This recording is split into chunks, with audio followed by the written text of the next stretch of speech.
This is so much bigger than it was supposed to be. At any rate, thank you so much for being here. This is just so wonderful. I'm Pierre Asselin. I'm a professor of history and Dwight E. Stanford Chair in the History of U.S. Foreign Relations here at San Diego State University. Again, you know, this is just remarkable. Thanks to everyone for showing up, and the students. Thank you so much for taking time from your busy schedules to attend this. I mean, this is ultimately all for you, and it's really, really nice to see so many students in attendance here tonight. So thank you guys. Thank you very much.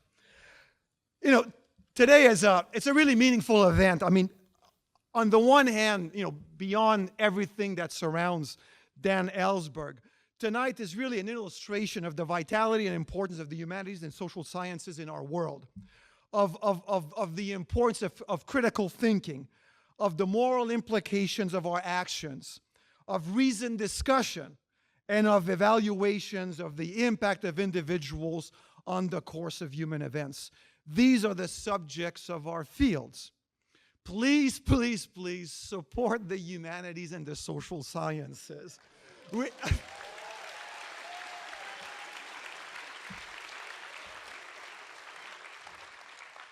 We matter a great deal.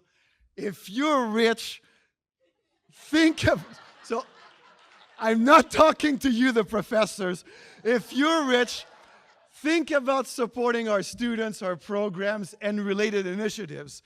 If you're poor, I'm talking to you, students. If you're a student, take more of our classes. We make the world a better place, and so will you. Thank you. Now, putting something of this magnitude together requires a lot of effort. For their financial contributions, I want to acknowledge, above all, the Institute for Ethics and Public Affairs at San Diego State University and its director, the remarkable Mark Wheeler, who will also be moderating tonight's session with Dr. Ellsberg. I also want to thank for their financial support the departments of history, political science, and philosophy, and their respective chairs, Andrew Reese, Ronnie Schreiber, and Mark Wheeler.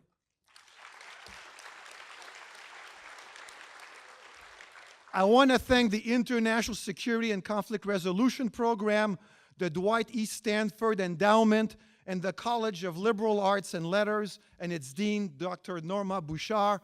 Norma, where are you? A wonderful dean. Please stand, please stand.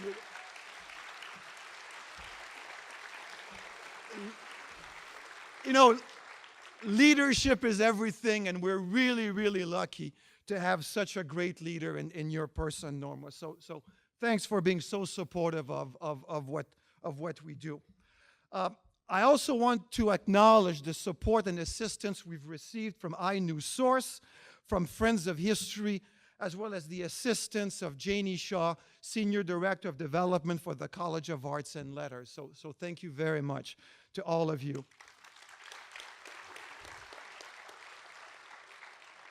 These are the people who did the most work in terms of the more challenging work. The really, really hard work for this event was done by basically 4 people. Shayna Lorenzo, Ginger Shoulders, Bart Chafe, and Brad Redmond. Would you guys please stand, because you were, there's Ginger, Brad, Bart, and Shayna. I think it was Ginger at one point who wrote to me saying that she feels like that woman from The Exorcist because of all the emails I was sending her. But thank you so much, guys, for your support. Lastly, you know, like all the good ideas I've had, this one involved beer, which sounded so much better after last week. But at any rate, I was told not to use that line, but here I am. But at any rate, this summer I was doing an Institute for Teachers on the USS Midway with a very, very dear friend of mine, Professor Larry Berman. Dr. Berman is the founding dean of the College of Honors, of the Honors College at Georgia State University. He's a professor of political science. He's a world-renowned Vietnam expert who's authored several books on the Vietnam War. And I was talking to Larry this summer, and we're discussing, Vietnam, and I kept thinking, in light of the discussion we had, it'd be great to have high-profile people come to San Diego State. I said, someone like Ellsberg would be great. And it could have been the sake, the good sushi, or the beer. Larry goes, I know, Dan. I'll text him right now. And, never a good idea. But sure enough, he texts Dan or Dr. Ellsberg, and within half an hour, I'll do it. And so all of this to say that the most central person in all of this was my great friend, my very esteemed colleague, Larry Berman. Larry, please stand.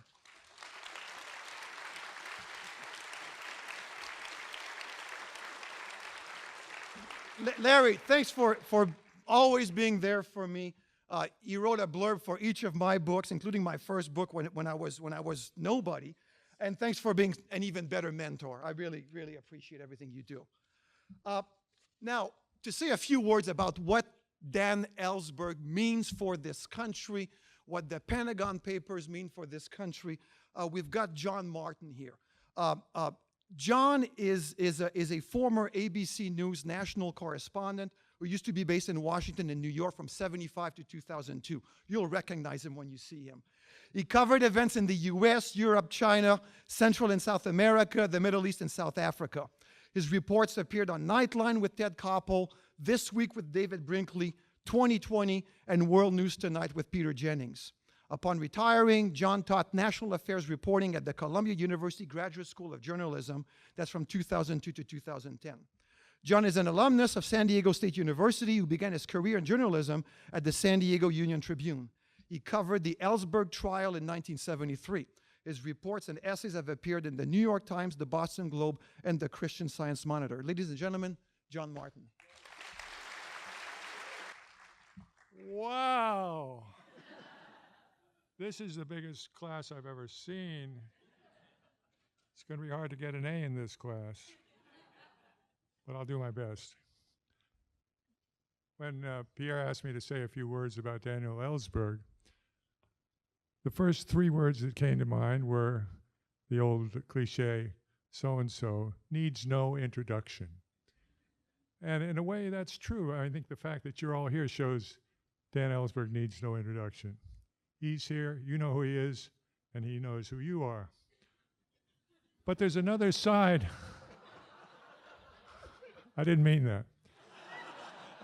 There's another side to introducing people, and I think Daniel Ellsberg should be introduced regularly, frequently, repeatedly, to show appreciation for the wonderful gift he gave this country 47 years ago, the Pentagon Papers.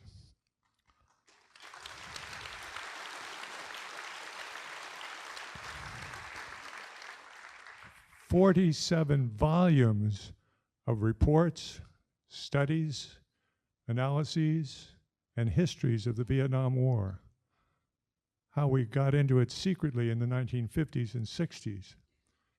How we struggled with it. How we lied about it.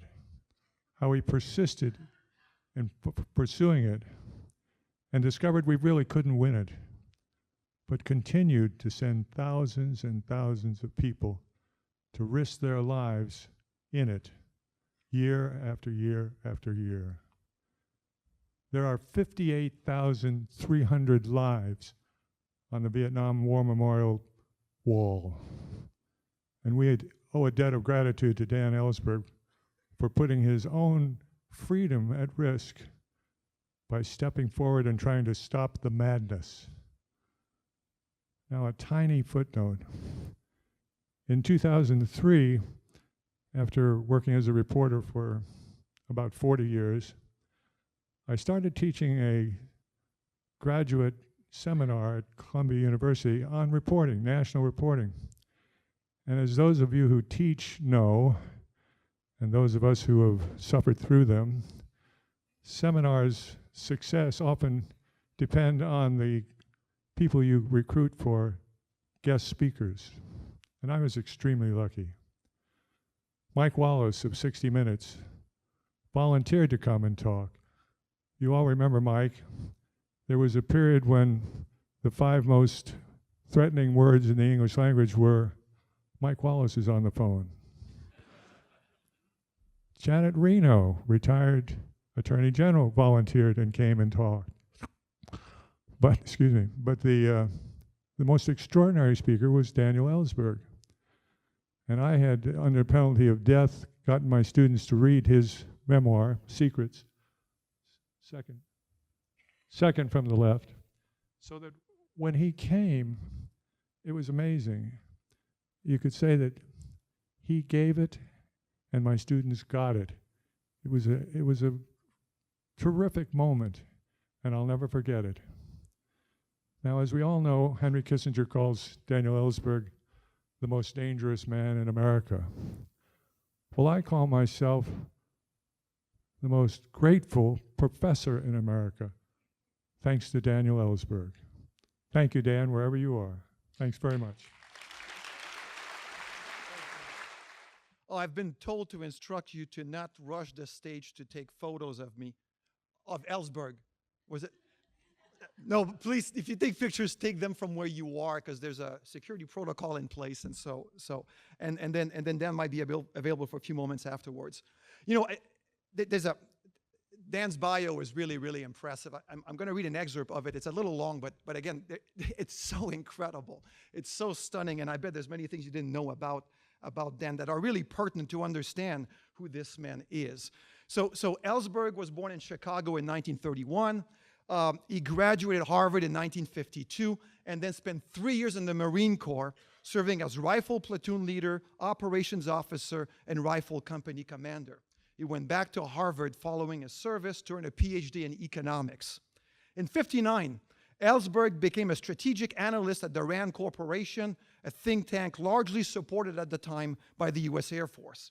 He also acted as consultant to the Defense Department in the White House, specializing in nuclear war planning. And that's really where Ellsberg's real passion is, although the Pentagon Papers made him famous for something else. In 1961, he drafted the guidance from Secretary of Defense Robert McNamara to the Joint Chiefs of Staff on the operational plans for general nuclear war. And if you read Doomsday, his latest book, you'll get a sense of what that entailed. Ellsberg was a member of working groups reporting to President John F. Kennedy, to his executive committee during the Cuban Missile Crisis of 1962. Dan Ellsberg joined the Defense Department in 1964 as Special Assistant to the Assistant Secretary of Defense, John McNaughton, working on the escalation of the war in Vietnam during Lyndon Johnson's presidency. Ellsberg served 2 years at the U.S. Embassy in Saigon, evaluating U.S. pacification efforts, the war for hearts and minds in the field. He returned to RAND after his time in Vietnam in 1967. There, he worked on the top-secret McNamara study of U.S. decision-making in Vietnam from 1945 to 1968, which later came to be known as the Pentagon Papers. In 1969, Ellsberg photocopied the 7,000-page study, 47 volumes, and gave it to the Senate Foreign Relations Committee. In 1971, he gave it to the New York Times, the Washington Post, and 17 other newspapers. His trial on 12 felony counts posing possible sentence of 115 years was dismissed in 1973 on grounds of governmental misconduct against him, which led to the convictions of several White House aides and figured prominently in the impeachment proceedings against President Richard Nixon. Ellsberg is the author of 3 books, including The Doomsday Machine, Confessions of a Nuclear War Planner, and Secrets, the book John referenced, a memoir of Vietnam and the Pentagon Papers. Since the end of the Vietnam War, Ellsberg has been a lecturer, writer, and activist on the dangers of the nuclear era, wrongful U.S. interventions, and the urgent need for patriotic whistleblowing. He now lives in Kensington, California, with his wife, Patricia Marks Ellsberg. Ladies and gentlemen, Daniel Ellsberg. Welcome. As we are located in Montezuma Hall on the SDSU campus, I wish to first acknowledge the fact that this event is taking place on the occupied territory of the Kumeyaay people. And I wish to acknowledge the many indigenous peoples who have loved this land for thousands of years before the Spanish and other European colonists seized it. So, moment of honoring there.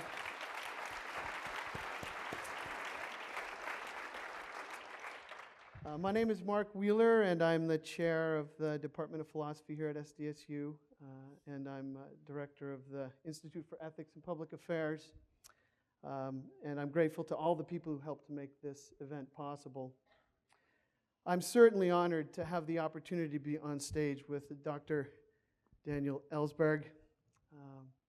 Like Sojourner Truth, Henry David Thoreau, Susan B. Anthony, Harvey Milk, Dolores Huerta, Dan has demonstrated that he is a courageous citizen, willing to risk life and limb for his moral ideals, conscientious as a soldier, and conscientious in his acts of civil disobedience. So, first question. Now that we have a clear understanding of the circumstances that precipitated and prolonged the Vietnam War, has your position on and thinking about American policy in Southeast Asia in the period between 1945 and 1975 changed? It just occurred to me for the first time in 40 or 50 years probably that a friend of mine who was an assistant secretary of defense for intelligence at that point, Roger Hilsman, who had fought guerrillas, as a guerrilla, against the Japanese in the Second World War, and thought that we had the ability to use counter-guerrilla tactics or guerrilla tactics. He applied that. He'd been in Burma, as a matter of fact. But I remember he and others in the Army, he had been in the Army, but people who were in the Army in '65 when he was an assistant secretary used to say, we ought to be able to deal with this the way we dealt with the Indians. And indeed, they thought of themselves as Indian fighters. You mentioned, the indigenous people. That's right. And actually, the attitude was not unlike that. Remember, I don't know how frequently if you could hear the phrase then, but when I was a kid, how are we doing again?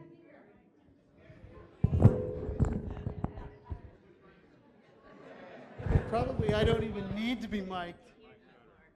Testing 1, 2. No one wants to hear me, Dan. I'm going to give you my mic.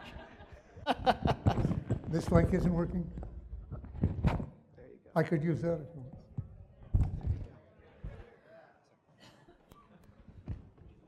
I feel like Charles Aznavour here. Move. Okay, can you hear me?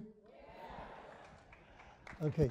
Well, when I wasn't practicing piano as a kid, I was seeing cowboy movies and whatnot, and they're the same pretty much up until quite recently. You're always identifying, of course, with the cowboys who were shooting the Indians. As somebody who, in the Marines, had to learn to fire a .45 and did learn because of my pride. I know that to begin with, you don't qualify. When you see people on horseback knocking off people like this, somebody who's been trained with a pistol knows that doesn't happen. You don't shoot people. But who were they shooting? They were Injuns off their horses. And the idea, the only good Injun is a dead Injun. Actually, how many people have actually heard that phrase? Okay, well, it's still, I don't know if kids now would ever hear that from our history. But of course, and we've read about African Americans, Asian Americans, whatnot, who would be in the audience and now reflecting back on that and saying, gee, with my buddies, I was led to cheer those cowboys. And then I thought, wait a minute, that's me up there that they're shooting at. And the idea that these savages, asymmetric warfare, right? The artillery was on our side, but they had their bows and arrows, or they had some guns and whatnot. But we were wiping them out, and the military was coming over the hill and saving everybody from the Indians. And that's the way we would do it in Vietnam, where every little post was a little fort.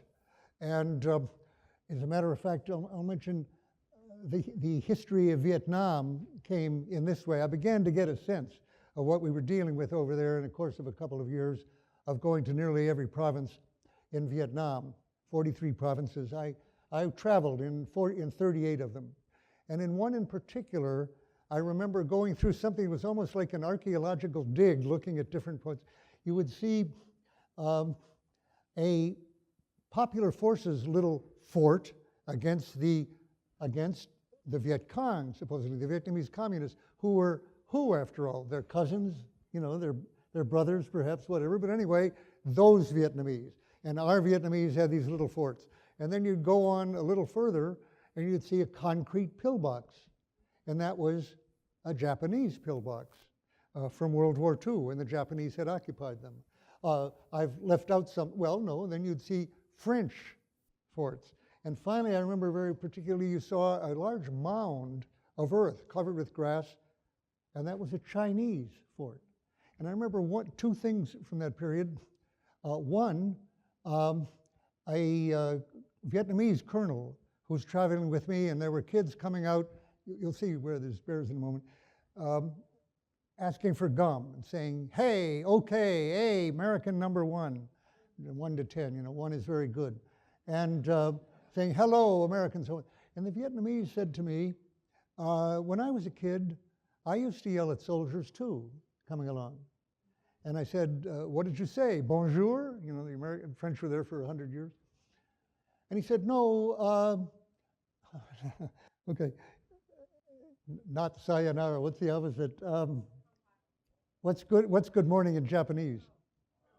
What? Ohio. Yeah. He said, oh no, I called Ohio. And as a kid who'd grown up from 10 to 14 in the war and seen those newsreels, I can say that made my hair shiver, that we were walking in the feet, not just of French, but of Japanese. That was very eerie, uncanny. We were invaders, just as we are in Afghanistan or Iraq or other places today, and are being fought in much the same way. A Vietnamese friend of mine actually said to me once, you have to understand of us, we're a people who think of ourselves as having defeated the Chinese, though it took us 1,000 years. And I thought, here, you know, we're working on a different time scale here from what I'm used to. Well, so I came to realize we had no more right to be killing Vietnamese in that country than the Japanese had ever had, or the French had ever had. They were seeing us in the same shoes, rightly so. We were in the same area. It took me a long time to realize that, because I came over there thinking, we are the big brothers. We are helping Vietnamese from who? Other Vietnamese. We're helping them, we're protecting them from communism. And we're helping, and many, many soldiers troopers who went over there were very puzzled that they weren't treated as very friendly, you know, in a very friendly way by people, and they couldn't understand it. We're here, they didn't associate the fact that we were bombing them, you know, constantly at the same time, and that handing out candy, which we did do, was fine, and little boys liked that a lot. But it really didn't compensate for the fact that we were bombing their villages at the same time. So I came to realize, in other words, that we were invaders in this same sense, that we had no right to be there and doing this, that we were kidding ourselves on the myth of our actual role in that country. I want to ask a follow-up here. Since the materials have been released and all the archival materials have been released, is there any one revelation that has profoundly changed the way you now think about the conflict? That I think? Yeah. Well, you know, you mean from the Pentagon Papers, or some material that came out since? Since, yeah. Oh, yes. Actually, my friend Larry Berman and I were giving a seminar this afternoon here, and I paid tribute to him that his book changed my thinking. His book called Planning a Tragedy. It was a tragedy, I guess. There are other words that could be used, like criminal aggression, that sort of thing, murder, mass murder. But anyway, it was a tragedy, yes. But his book is extremely good, and it introduced me to the fact of the very period that I had been in the Pentagon reading what I thought was essentially everything on Vietnam. But he revealed to me that there was material that had been withheld from me at my high grade. I was a GS-18, which is the highest civil service grade at that time. And I thought I had access to just about everything there. But there was a file that I had not had access to, and Larry, it had been declassified, and Larry was one of the very first to present it. And what I realized was that Lyndon Johnson had been given advice that was as wise and foresighted and prescient, and recommendations that were as good as he could have gotten. Far more than enough to keep a president out of Vietnam. From his vice president, Hubert Humphrey, who could judge the politics of this as well as Lyndon Johnson could, and who told him in '65 that if he went in, which he hadn't yet done, with troops and bombing, he would have the same fate as the French. He would, 3 years from then, facing nomination, he would be stalemated in a costly and escalating war, and he might be denied nomination, which he was. There would be a split in his own party, not in the Republicans, that would keep him. So there was this political advice that was extremely good. But then Clark Clifford, who had practically invented the Cold War under Truman, way back in 47, 48, was now a counselor to another president, to Lyndon Johnson, and was saying, I see nothing ahead but catastrophe for my country. He says, the Russians and the Chinese do not intend for us to win this war. And the Vietnamese do not intend to give up. And he said an amazing statement, as a matter of fact. This is before we had sent I take it back. Clifford was saying this in July of '65 as he contemplated putting another 100,000 troops in Vietnam in addition to the 100,000 we had already authorized. The Humphrey statement was even before we'd sent any troops. And so now is a question of, we had 100, should we send another 100, which McNamara was my Secretary of Defense, was recommending. And opposing that, in front of Johnson, Clifford said, 500,000 troops, 50,000 dead, that is not for us. But it was for us. In 1968, we had 550,000 troops there.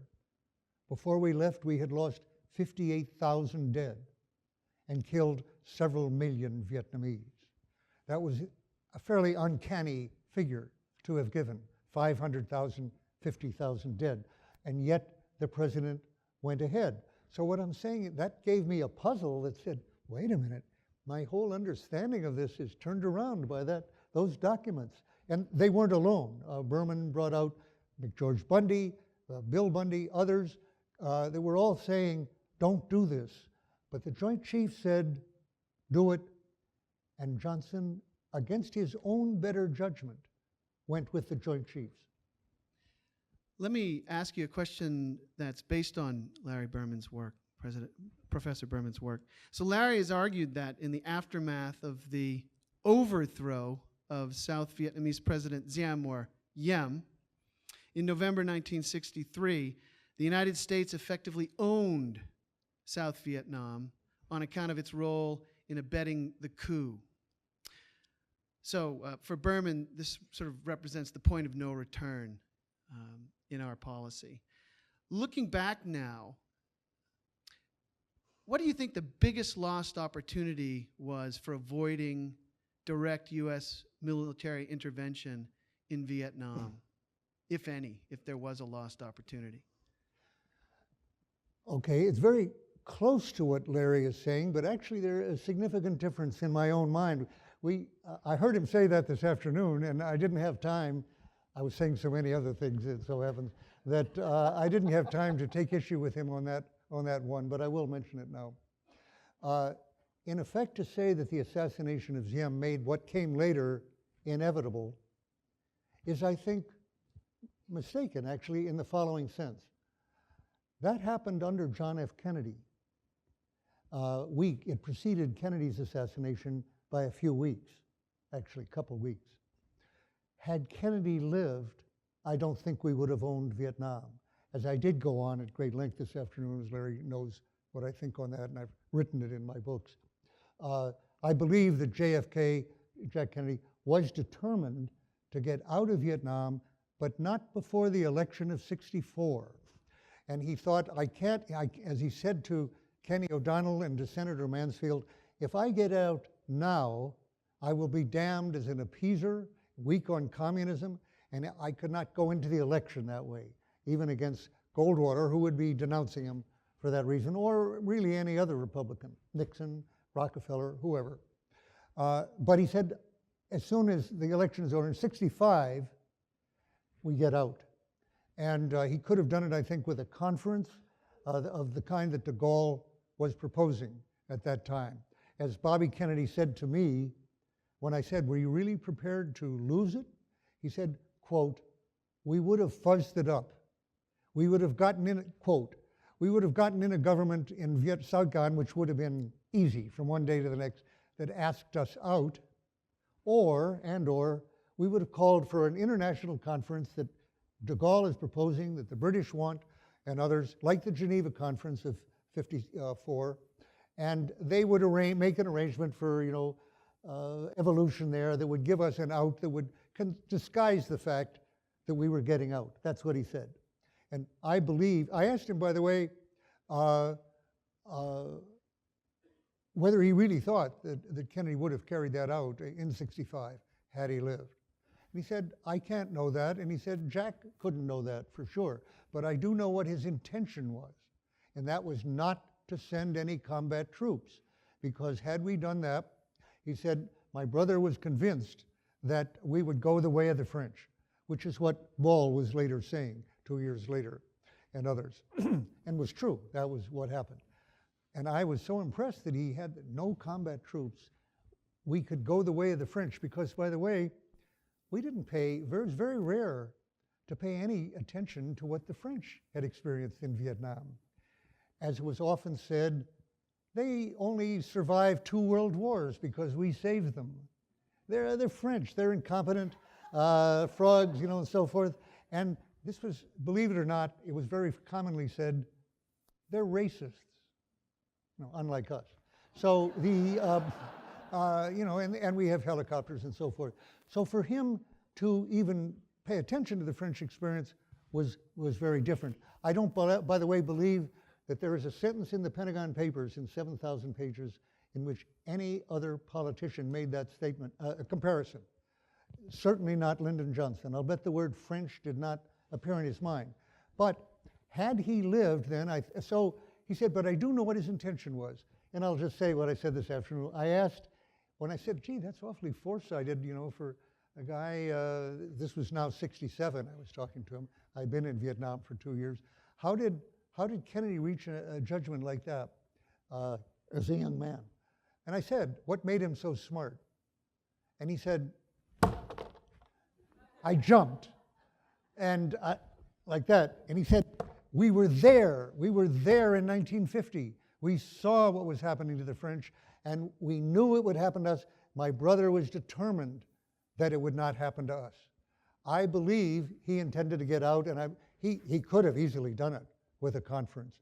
And he had at that time people in Congress, Senator Russell, Senator Fulbright, Senator Mansfield, Majority Leader, Senator Church, and others who wanted to get out. No political problem. He could have done it, but he was killed. He did not, as he said to Kenny O'Donnell and Mansfield, we better win the election. Well, he didn't. He didn't live. It was Johnson who was not prepared to lose an election, and a war, and not to be the first person to lose a war, first president, even if, and this is very paradoxical for this politician, I think even if, as Humphrey estimated, it put his election in risk. I think he was more prepared to risk his election as a winner, as somebody who was trying to win unsuccessfully, than to win an election and be called a loser in Vietnam by Nixon and Goldwater and a lot of other, and his Texas friends, who told him, one of them said, Lyndon, Texans will forgive a lot of things, but they won't forgive losing a war. And That kept 5 presidents in a row in there at the cost of any number of Vietnamese lives.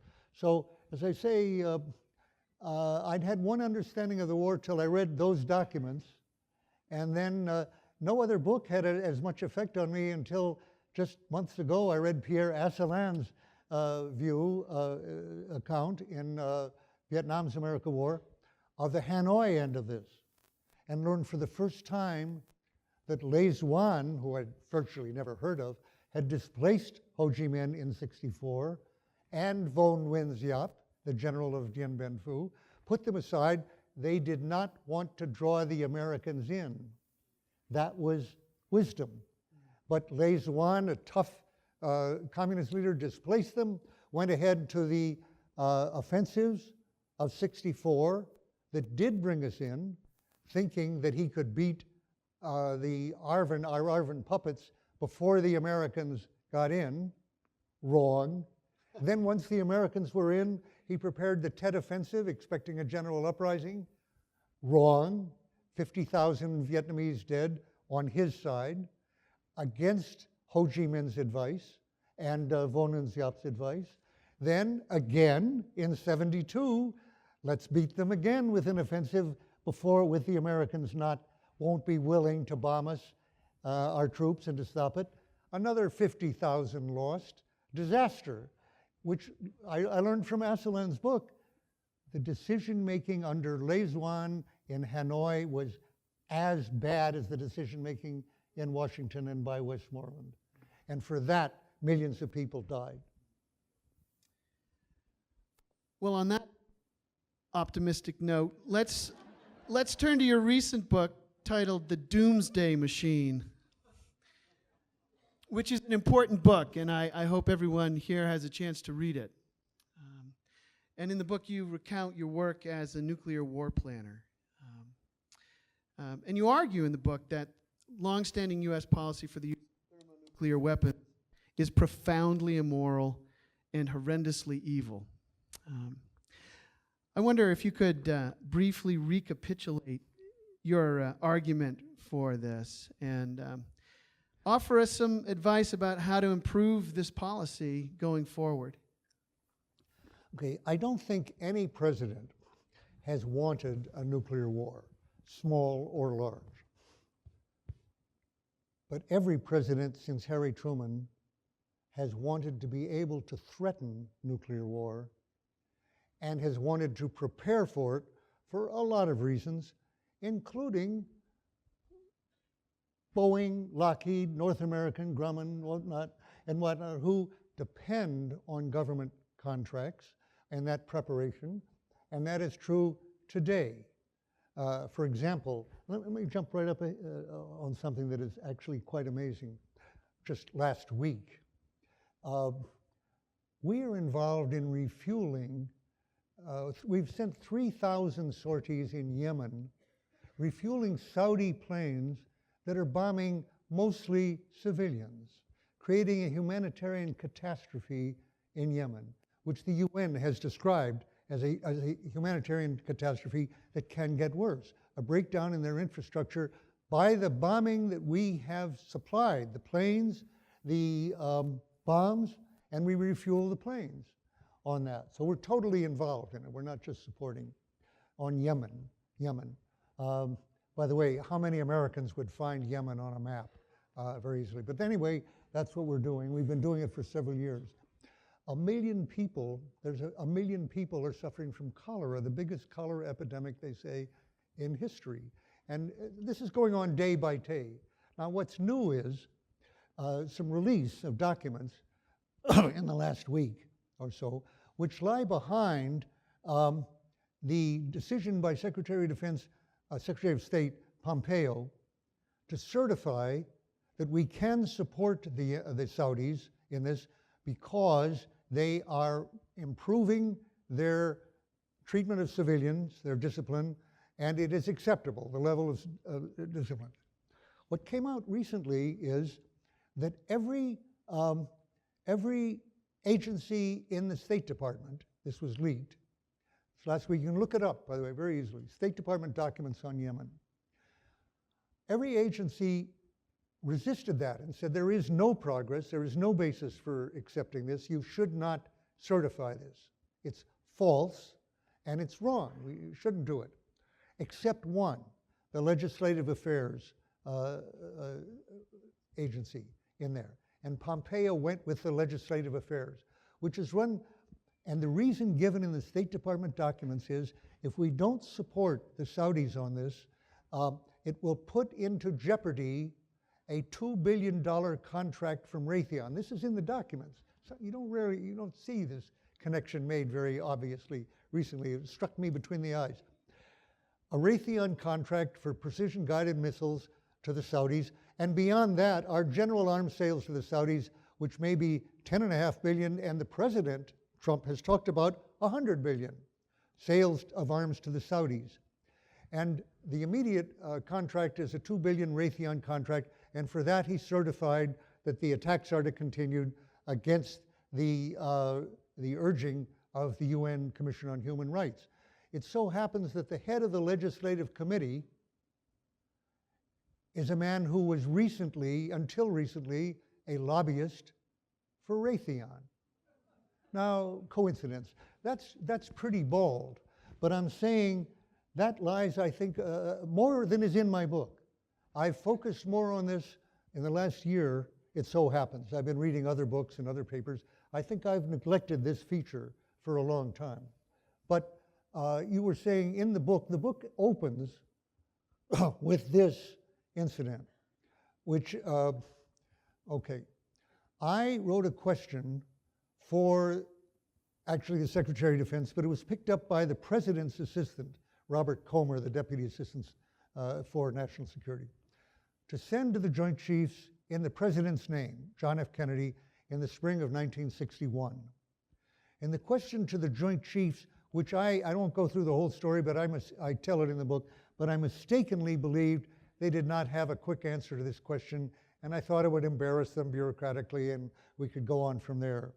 And the question simply was, if our war plans are carried out as planned, they don't go awry, they aren't preempted by the Russians, whatever. If you carry out and hit the targets you want to hit and plan, how many people will die?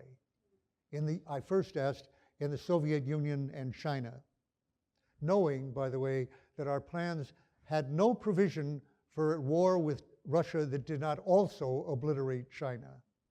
No plan for just Russia, USSR. Well, they did have an answer. And I'll leap ahead here because that led me to ask another question, which I got a week later. How many altogether? And that total was 600 million. 600 million. 325 million in the USSR and China alone, 100 million in East Europe from our attacks on airfields and air defenses, 100 million in West Europe, our allies, from radioactive fallout from our own strikes without a single warhead of ours landing over there. And finally, 100 million in areas contiguous to the USSR and China like Afghanistan, India, Austria in Europe, neutral areas like that, Finland, Japan, which was not neutral, but so forth.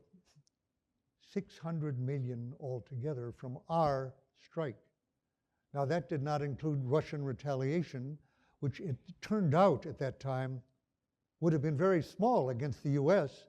It turned out that rather than the 1,000 ICBMs that the commander of Strategic Air Command was estimating the Russians had, 1,000, that was in August of '61. A month later, the estimate came in from our conclusive satellite photography, 4. Not 1,000, but 4. So they wouldn't have hit any of us, but they would have annihilated every last European. So Eurasia, from Portugal to China, obliterated, including our allies, and also, nearly all civilian. I thought of that as the most evil plan that had ever existed. And it was done by people that I was daily in contact with, colleagues. I was drinking beer with them, like Brett Kavanaugh. We all, everybody likes beer, right? So in the evening we were drinking beer in the Pentagon, or not in the Pentagon, you can't do it in the Pentagon, but outside. These were ordinary guys, family guys, very recognizable, ordinary humans, and ordinary Americans. And I was sure that was true in Russia too. And yet they were capable somehow of obediently carrying out plans that had this implication. And I would say that put questions in my mind about the human species that had not been there before, and which have stayed with me ever since.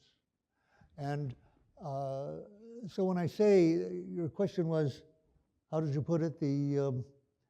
I'm sorry, that it was insane and immoral. Well, what other words are to be used for this? Revealing to me at 87 now, I know that people who are not just ordinary intelligence, but smart, very smart, can be stupid in certain areas and back even crazy plans. Crazy plans. This was crazy, and it is crazy. That option, we are prepared to do that right now and have been all along, including ever since the Cold War ended. We lost the Warsaw Pact as an enemy, we lost the USSR in existence, and still we are reproducing what I call a doomsday machine, a system that's capable of ending nearly all life on Earth. And the way it does that is we can come back to that, but I'll just mention it now, in terms of an effect that we didn't even know in '61 for another 20 years, 40 years into the nuclear era, what's called nuclear winter. We can come back to that. But freezing temperatures on the Earth's surface caused by the fires produced in cities by our attacks that would loft smoke from the fire into the stratosphere, where it would blanket the Earth, blanket the Earth so quickly and so completely for a decade. It wouldn't rain out in the stratosphere. It would produce ice age conditions on the surface of the Earth and kill all harvests. And nearly everyone would starve. The scientists tell me not everyone, probably not full extinction from this alone, although the ozone problem might finish everybody off. But from this effect, some people in the southern hemisphere, in Australia and New Zealand, eating mollusks and fish would survive. And if it was 1%, that's now 70 million people. It's a fairly large number of people, but 99% gone, civilization gone. As they say, no one wants this to happen. No one would recognize this as anything but something that transcends words like immoral. Killing everyone, is that immoral? It's really, we don't have concepts to deal with this because it wasn't possible until the last half century. But it is possible now, and we continue to, and both the US and Russia are spending over $1 trillion in the next 30 years, 1.7 trillion they figure in our country, to reproduce this capability now that it's somewhat aging. I call that immoral and insane. Dan, you've been on the inside. You've worked on this for years. Thank you.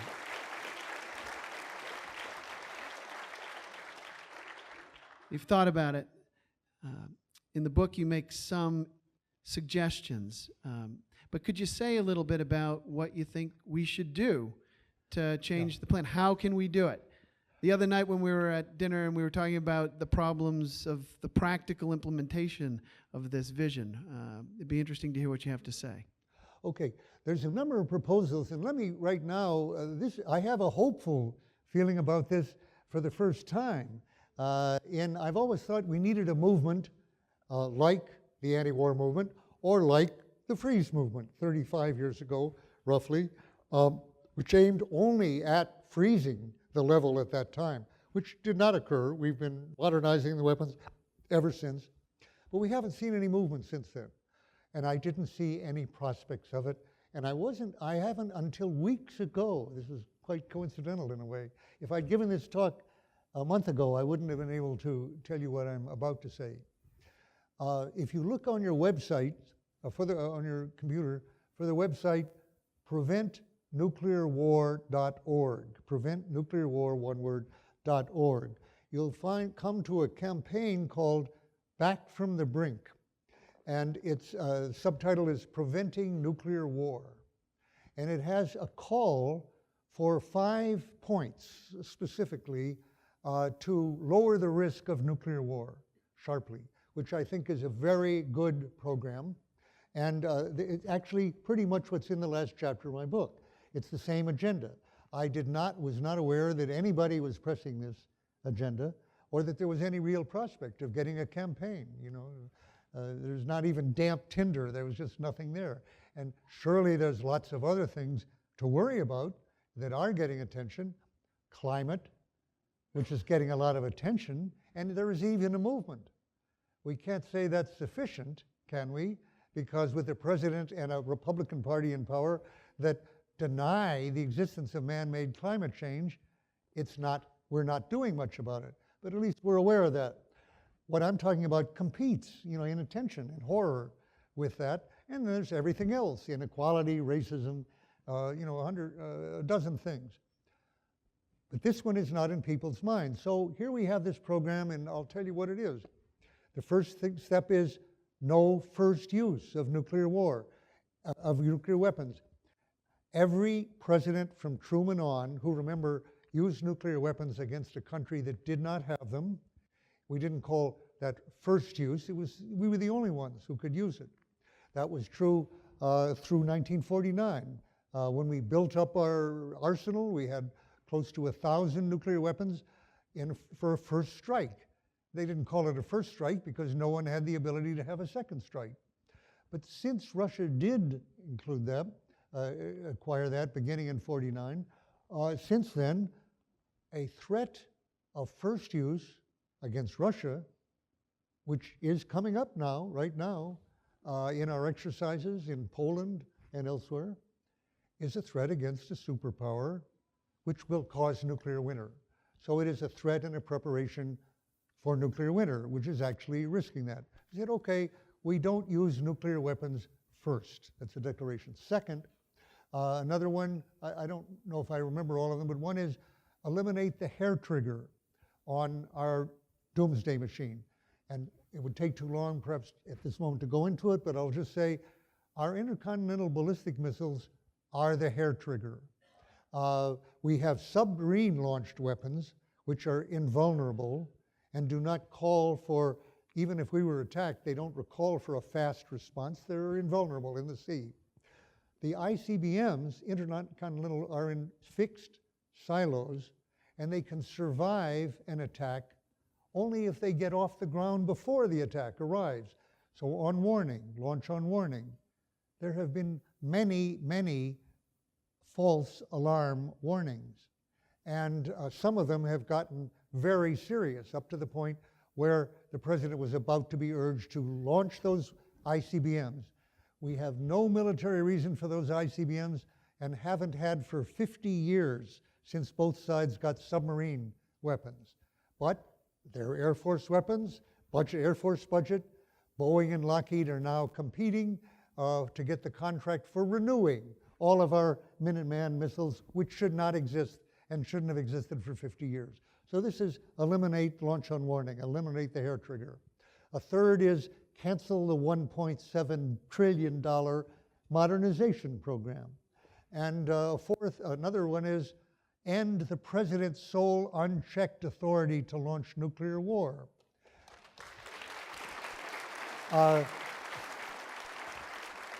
Trump has put that into people's heads, actually, in a way that it wasn't before. But people have not yet realized entirely what I reveal in the book, in which I revealed to John F. Kennedy and George Bundy back in '61. They didn't know it earlier. That Eisenhower had delegated that authority to theater commanders, and every president since then in the Cold War did the same, so that nobody could paralyze us by hitting Washington or SAC headquarters in Omaha or a few other places. Is rather widely delegated secretly, meaning that it isn't just a president's finger on the button, though it is on the button and nobody can check him. A lot of fingers are on the button. Okay, so trying to change that, and finally get into negotiations for mutual verifiable arms reductions with the Soviets, the Russians now, which are not being conducted at all now. They were conducted under every president since, I guess, Kennedy, and no, Eisenhower actually got into it earlier. They've all been, there are no such negotiations going on now. So we should negotiate. Very good points. PreventNuclearWar.org. What amazed me when I looked at that, and this is just weeks ago, I didn't know of it, was that this thing having started just last year, it really got going last month in August, a month ago, and it has the endorsement of the Unitarian Church nationally, the Presbyterian Church nationally, the the LA City Council unanimously resolution, the State Assembly, Senate and House of California. That was amazing to me to read that, and the the Conference of American Mayors, 1,400 mayors. I thought, wow, I haven't seen anything like this since the freeze. And I will say, it's as a start of getting this into public attention more widely. San Francisco has to have it. San Diego, maybe not the first to do that, but I live in Berkeley. How come Berkeley hasn't done this yet? And so forth. Everybody can help to get that. And the advantage of that is that it's an educational process. Most of those points people don't even realize are problems. Why should you do this? What's the cost of not doing this? And so forth. This is wonderful, and I would like to see an effort by 2020 that this is for the first time ever a issue in a presidential campaign. It has not been an issue all that time, and it should be. Remember, nothing like this was mentioned in any of the debates you've seen in 2016, 8, 4, any of those. So that should happen. I would have said a month ago the chance of that was very negligible, hardly worth thinking. I don't think that now.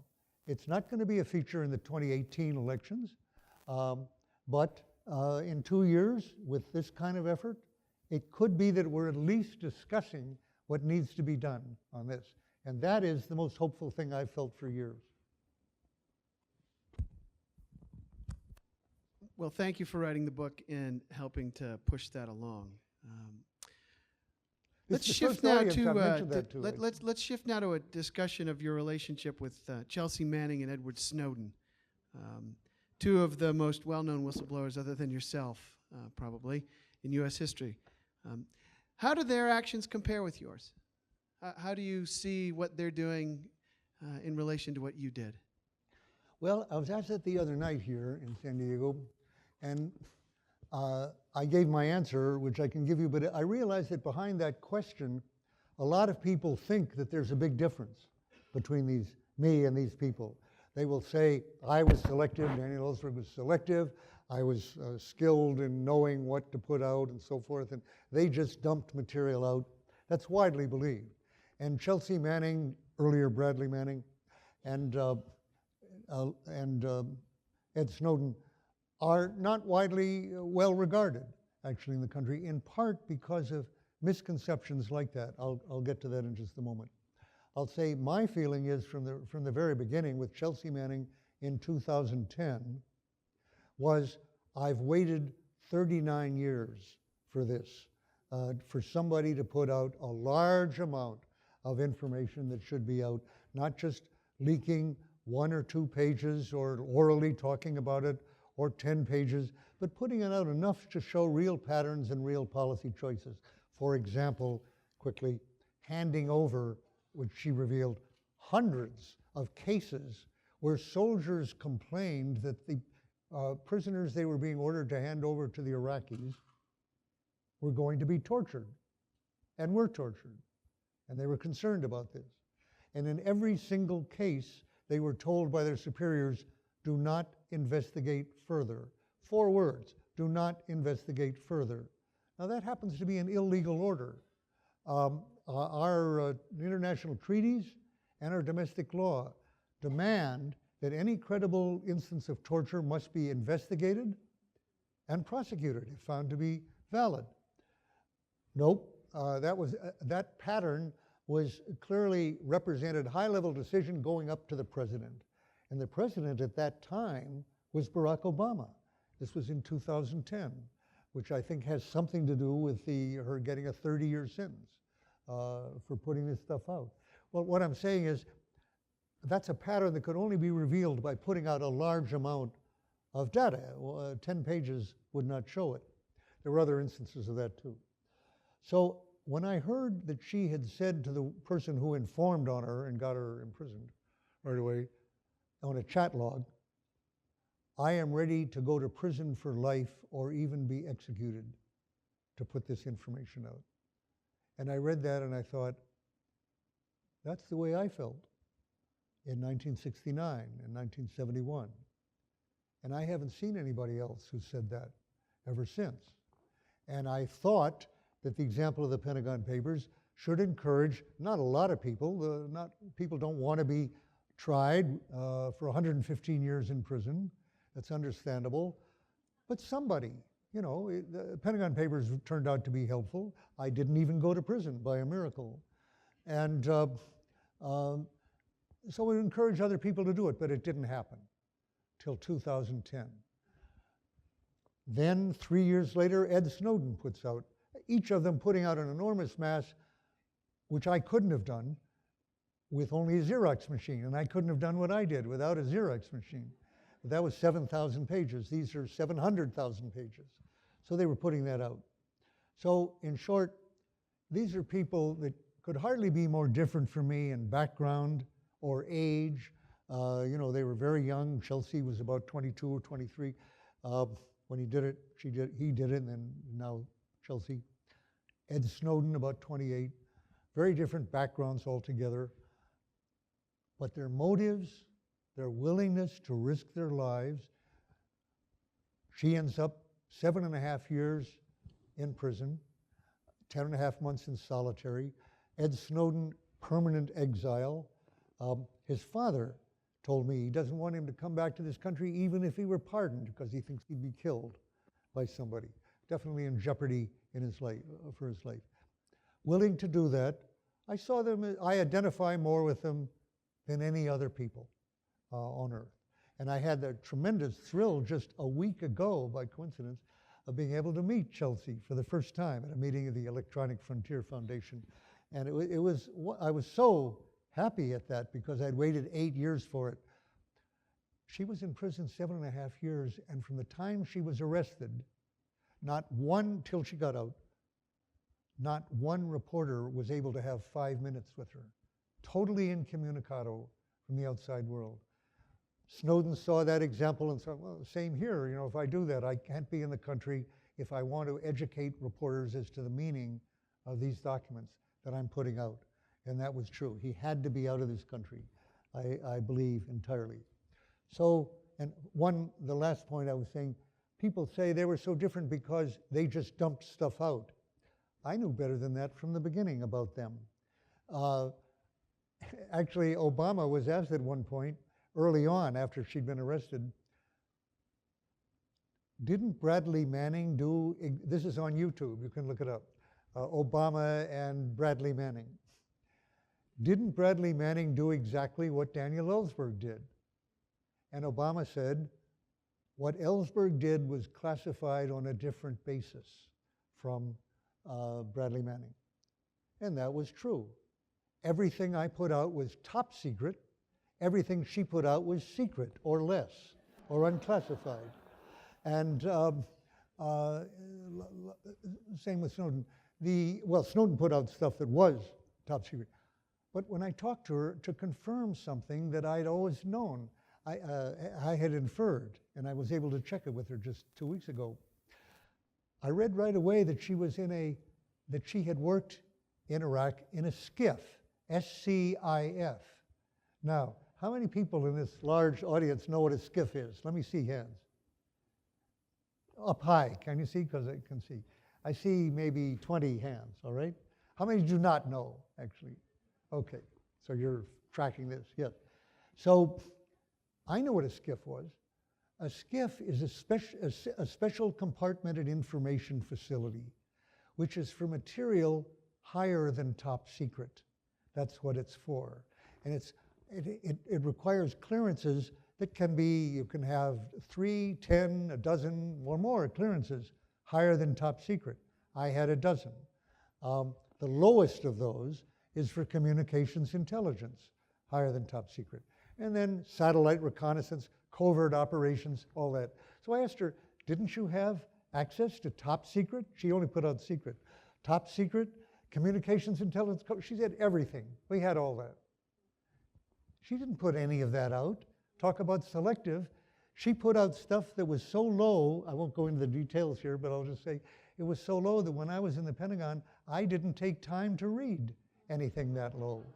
Actually, I didn't have time to read it. And frankly, when I read about all the torture and all the assassinations she was reporting and all the other things, I thought, wow, maybe I missed something here in the Pentagon, except that that stuff had become so normal and ordinary that it was now at a secret level, when at my day, that would have been top secret or higher for that stuff. But now it's routine since 9/11. So in short, each of them were enormously selective. And despite the charges at the time, by Michael Hayden and others of CIA, they have blood on their hands. Not one instance of physical harm to anybody was able to come up. And as she confirmed to me just last week, in the private court scenes, only the lawyers and the judge, I asked, did they come up with any instance of harm? Zero. Nothing. And nothing was reported publicly. So it could have been harmful, could have been harmful for me too, but it wasn't. And that reflected their selectivity in what they put out. So in short, they are heroes of mine. If that is not contradictory to my saying I also identify with them, I can say they acted in the way I wish I'd acted much earlier when I was their age. And they represent to me my best self, let's say. We were talking about this earlier.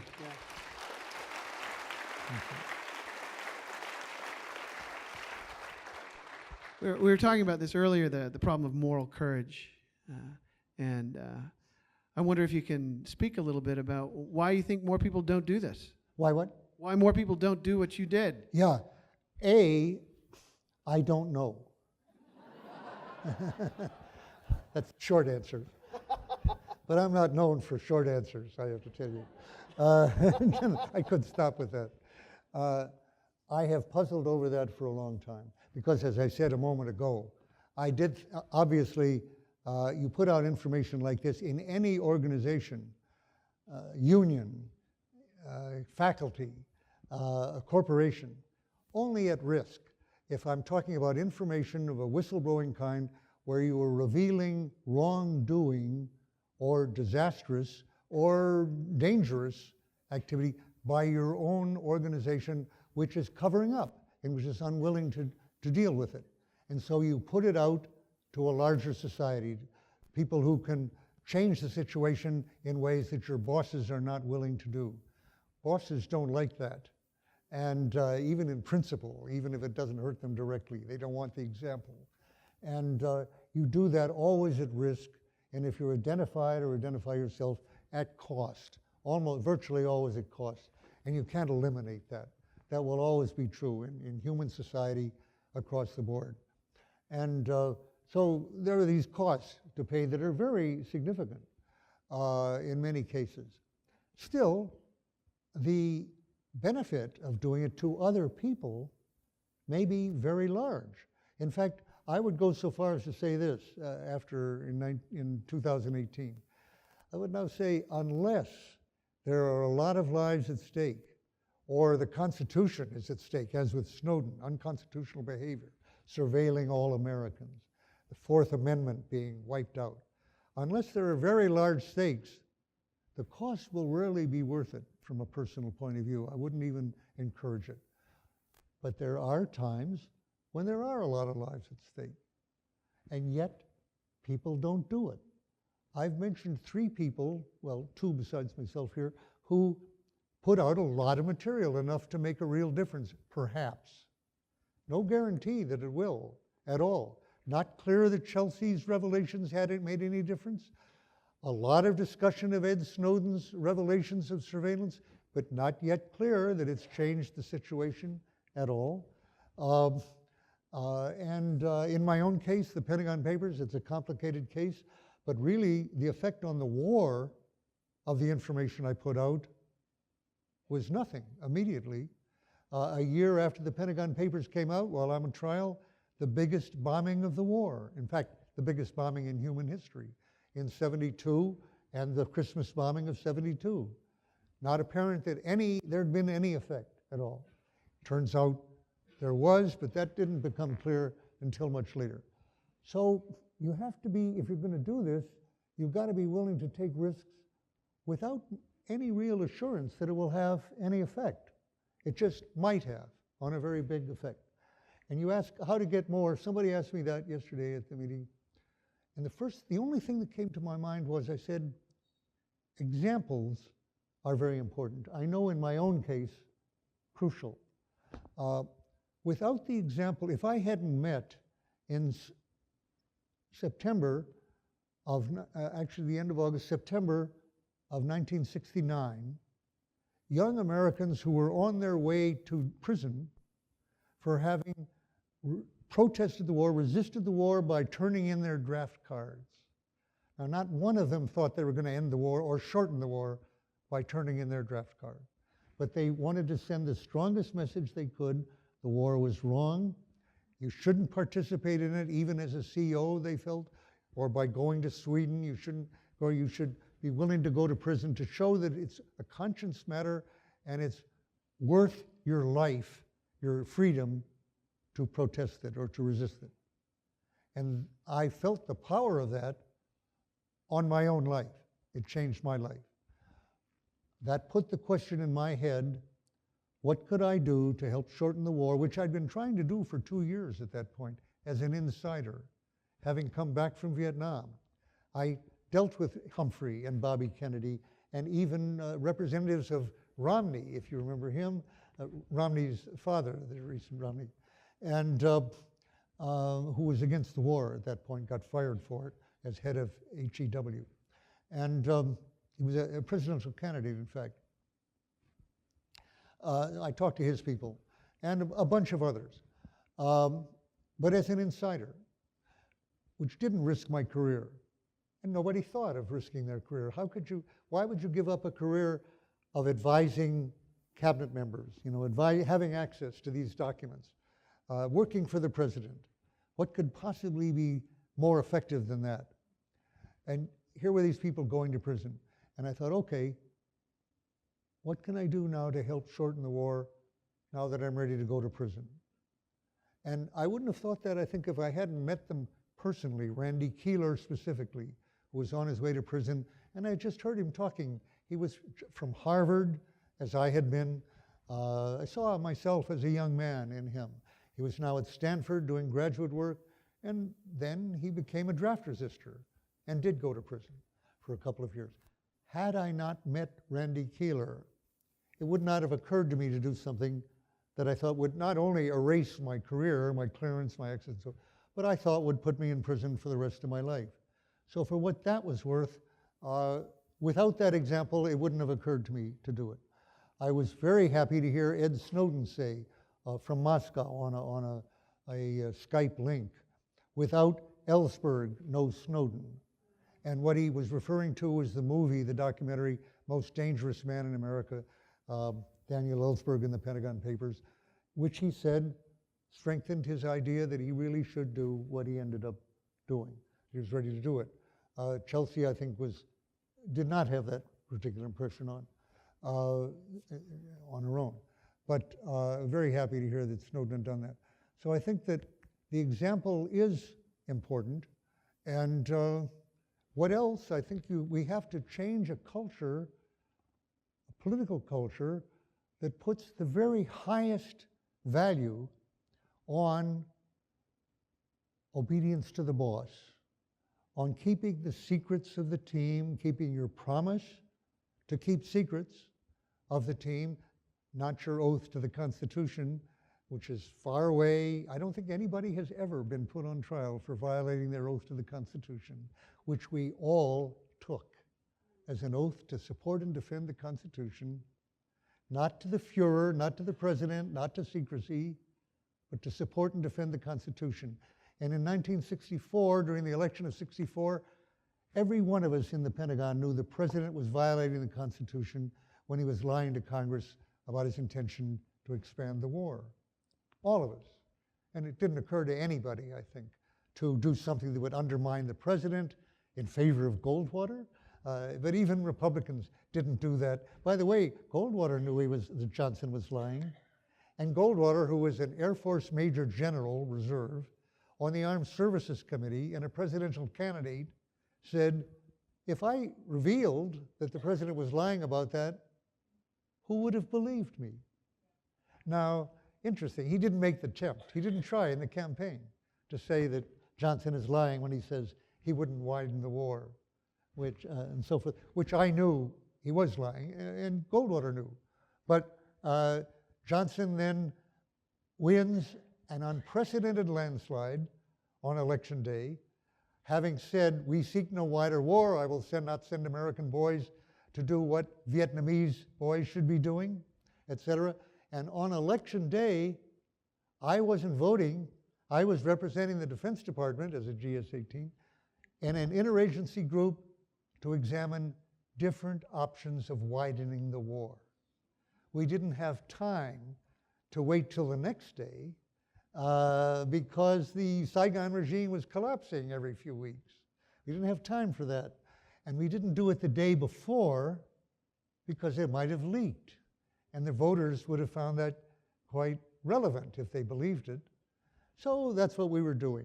In short, I was learning something about the government, our government. What I.F. Stone said, all government officials lie, all governments, and nothing they say is to be believed. But this was my experience of it now, in real time, watching this happening, and I was part of it. And I did not reveal it, and it didn't occur to me to do it. So all I'm saying is, we could begin, I can imagine training people that there are occasions when you should risk your job to tell the truth. We aren't trained for that. Nobody is trained for that. And somebody suggested to me just the other day for the first time, the exception, union organizers are trained to risk their jobs. Interesting. Nobody else, you could say. And when you say moral courage, you'd say, that's what we're talking about. Risking ostracism, risking losing your immediate associations, threatening your career, your income, your ability to send your children to college, and all that, perhaps your marriage, very definitely, by doing something that will isolate you in order to save, quote, others, strangers, people outside your immediate we group, between us. And in a way, that brings us back to the very first point you raised, which I wasn't expecting, the mention of the indigenous people. What I've come to learn at 87, it's very bitter learning in a way, I would say, is this.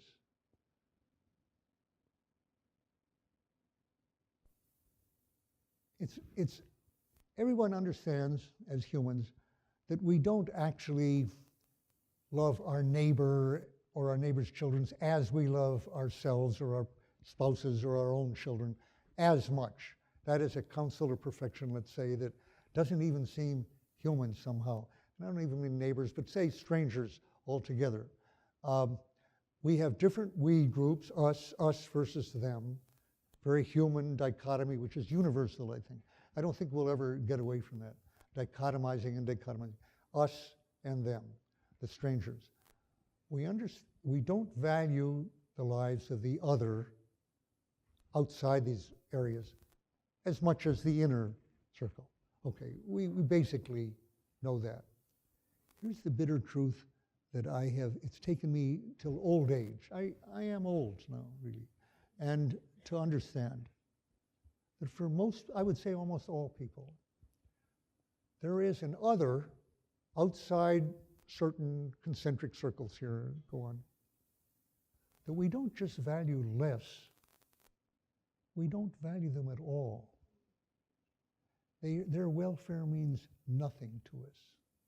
Extermination, we may or may not, we can easily be convinced that those are enemies or people beneath contempt that deserve extermination, but we don't always think that. More commonly, I would say, there are others that it just doesn't matter what happens to them. And the idea of 600 million people or 1 billion people or nuclear winter, we risk it, we prepare it, we risk it, and as humans, that really doesn't bother us. And I don't see that. I can imagine changing that, maybe. I don't know if it's possible. Certainly the circle of concern can be broadened. That happens a lot. And you can train that and you get it, but there's always a level behind that, that is, my friend Noam Chomsky puts it, that are like ants. We take no trouble to avoid stepping on them. Jains do, actually, sweep before them, but other people don't. And that's the way it is. Could we possibly change that? And the reason for really trying to change it is now we endanger all of them in a way that we didn't before. We, in particular, in this country and in Russia, we have these doomsday machines that are absolutely unconscionable. And it isn't even generally an issue that we are risking the world. Reagan said nuclear war, and Gorbachev, nuclear war cannot be won and must not be fought. Very good. Each of them went ahead with arms races after saying that as before, until a certain point. And we're still doing it. He didn't say nuclear war between the US and Russia, which threatens everyone on Earth, not only can't be won, it can't be survived. It must not be risked or prepared for or threatened. He didn't say that because he didn't believe that. We threaten it, we risk it, we prepare it. We shouldn't do that. And it is possible. I would aim, I said that related to your first point, we don't regard anybody the way I was raised in the Saturday morning movies to regard Indians, as people that really don't matter and Wounded Knee or whatever, and actually are enemies that need exterminating. There shouldn't be anybody like that. And there is now. So we have to change. We have to be better. Where we are now as a country and as a species is not good enough. It's not acceptable, it's not good enough, and it's heading for near extinction. And I think the chance of changing that against the influence of people, corporations, and governments that have an interest in preparing doomsday, in the jobs, in the profits, in the protection racket that we give to alliances, and everything else, they have an interest in it. And they have great influence on our media and our Congress. And they, to a considerable extent, bought Congress. And we've got to have a Congress that is not bought by arms makers or other merchants of death or merchants of homicide here effect.